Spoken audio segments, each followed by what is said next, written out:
অস্বাস্থ্যকর নোংরা ও স্বেচ্ছাতে পরিবেশে কেমিক্যাল মিশিয়ে প্রতিনিয়তই তৈরি করা হচ্ছে আইসক্রিম। আকর্ষণীয় করতে মেশানো হচ্ছে কাপড়ের নিম্নমানের রং। চিনির পরিবর্তে ব্যবহার করা হচ্ছে ক্ষতিকারক ঘন চিনি, আম ও লিচুর স্বাদের জন্য কেমিক্যাল এবং গরু দুধের পরিবর্তে ব্যবহার করা হচ্ছে ভেজাল গুঁড়া দুধ।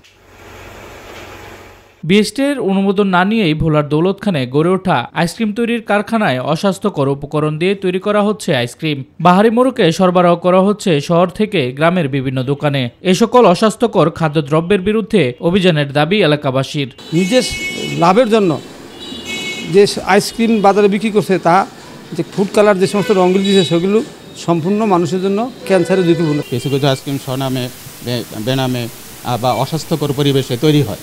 অস্বাস্থ্যকর পরিবেশে পণ্যদ্রব্য উৎপন্ন করছে এবং বাজারজাত করছে।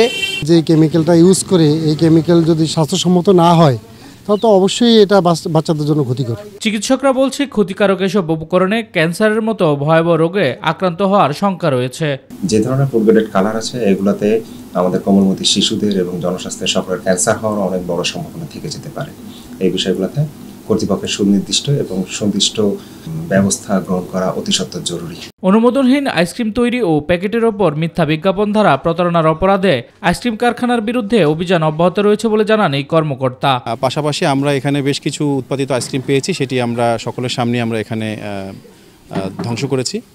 তো এবং ওনাকে আরও নির্দেশ দিয়েছি যেই পণ্যগুলো ইতিমধ্যে উনি বাজারজাত করেছে সেগুলো উনি ফিরিয়ে নিয়ে আসবে। শিশুসহ সবার স্বাস্থ্য সুরক্ষায় ভেজাল খাদ্যদ্রব্যের বিরুদ্ধে প্রশাসনের আরও কঠোর হওয়ার দাবি সংশ্লিষ্টদের। শামস তাবরিজ উচ্ছ্বাস, মাই টিভি নিউজ ডেস্ক।